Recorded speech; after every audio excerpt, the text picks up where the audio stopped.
Welcome to The Subject Property. I'm Stephen Harrison from Ray White Commercial WA, and I'm here with our commercial mortgage broking partner, Daniel Steed from Fund.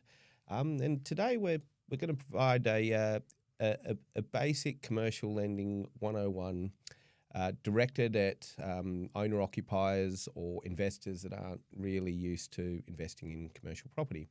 So, Daniel, welcome. Thank you. Thank you for having me.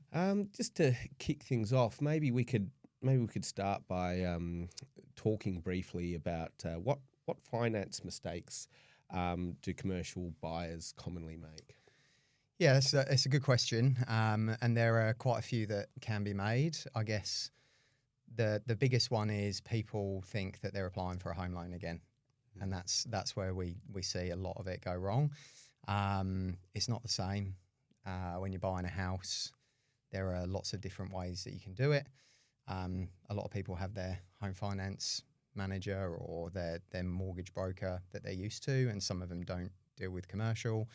The other thing is, a lot of the time when people are buying commercial property, they're buying it as time-poor self-employed people a lot of the time, and they jump into it without knowing exactly what their borrowing capacity is.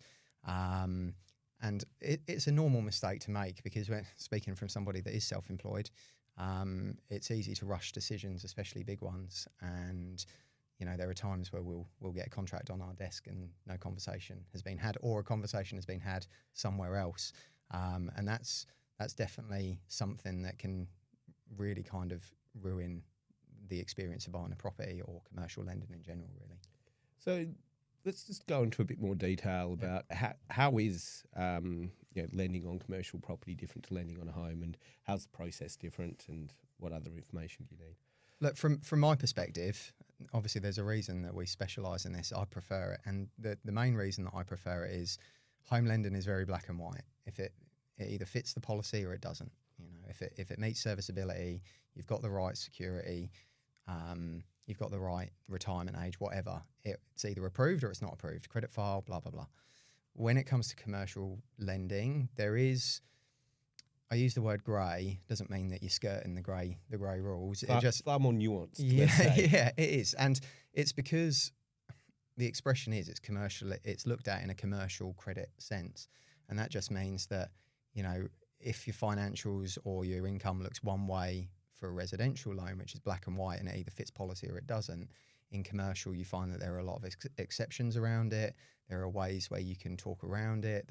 You can do cash flow forecasts. There might have been an add back that traditionally a home loan provider wouldn't give you the exception for, whereas a commercial lender might do. For example, adding back the rent. If you're buying a commercial property, adding back the rent from the previous year, that's a really normal one for commercial lending. So do you find yourself, like pitching your borrower to the banks? That's exactly what we do. Yeah. That is exactly what we do.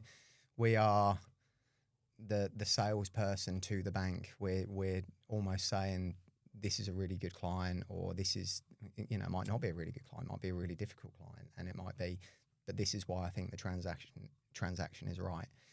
You only get that. It's no different to meeting somebody and you make a first impression. It's no different when you first tell a bank about a client and a scenario. You kind of get one opportunity to make a real good first impression, and that's where going direct to your bank or using a broker, for example, that doesn't do commercial lending, which does happen. There isn't actually a huge amount of us out there in comparison to the residential space. That is, where making the first impression is really important, and if you don't do that, the transaction can lose credibility very quickly. Agree. So on that note, like what do lenders look for most when assessing a commercial deal? It's different for every lender, because every lender has different scopes, I guess. So every lender will have an appetite for different things, but it comes down to, in my opinion, three main things, which is, can they afford it? So looking at the servicing, does the income versus the expenditure plus the new loan repayments make sense? That's tick one. Then you've got the equity position. Have they got enough skin in the game when it comes to the deposit they put towards it or their asset position? And the third one, which a lot of people do not take into consideration, But it's probably one of the most important things is the character of the client. So, is this the right, if it's a business acquisition or if it's a commercial property purchase, is this going to work for the client moving forward?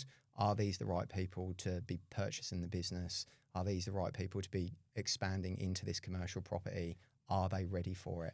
And that's something that is massively underrated when it comes to presenting a transaction to the bank. Yeah. And just on that, I mean, how do the required equity or required deposits, like how do they vary from? Again, it's not like a home loan where you just kind of you go, oh, you need your 20% deposit and away you go. It depends on asset class. So, is it a doctor's office? You can get away with 100% lending sometimes if it's a GP practice. They love medical. Yeah, the banks do love medical. They love a lot of things, to be honest. Industrial, that's pretty popular at the moment. So it also depends what you're going to do with the property. So are you going to use it as an investment, lower LVR, but obviously because you're getting a return. If you're going to own or occupy it, higher LVR, tend to be 10, 20% higher.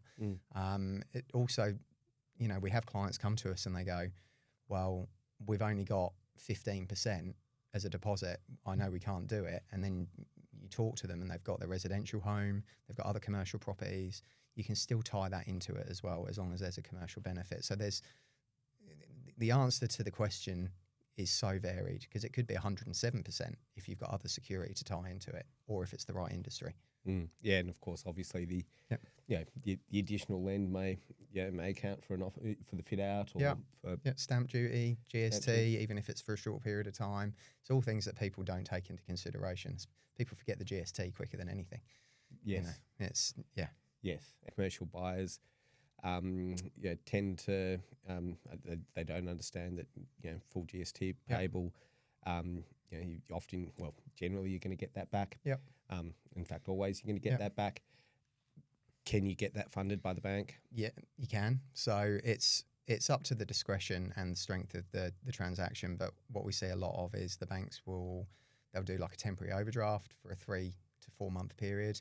That gives the clients enough time. Obviously, they borrow the money. Yes, you're going to pay interest on it.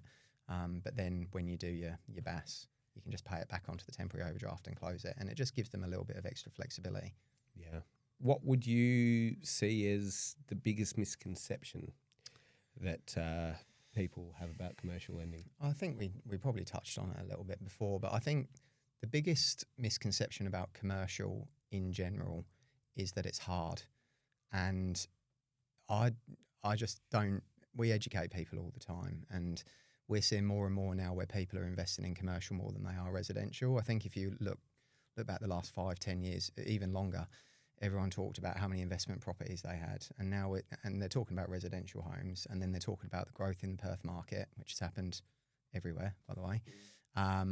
And people constantly talk about residential, and they forget that commercial is a really, really good opportunity as well if you get the right asset. The lease terms are longer. It can be a much safer proposition than changing your tenancy every 12 months. Governments are bringing incentives for residential lending all the time for new home buyers. So your tenants might not be there for longer than 12 months. They'll probably find somewhere to buy eventually. If you get the right business into your commercial property, they're there for a long period of time, and it's just set and forget. What are the lenders most cautious of at the moment? I can tell you industries that they're cautious about. So especially around construction risk at the moment. Obviously, we're seeing, unfortunately, across Australia, we're seeing a lot of builders go under. There are multiple properties on the market in the commercial and residential space where you've got half-built properties because the construction company's gone under.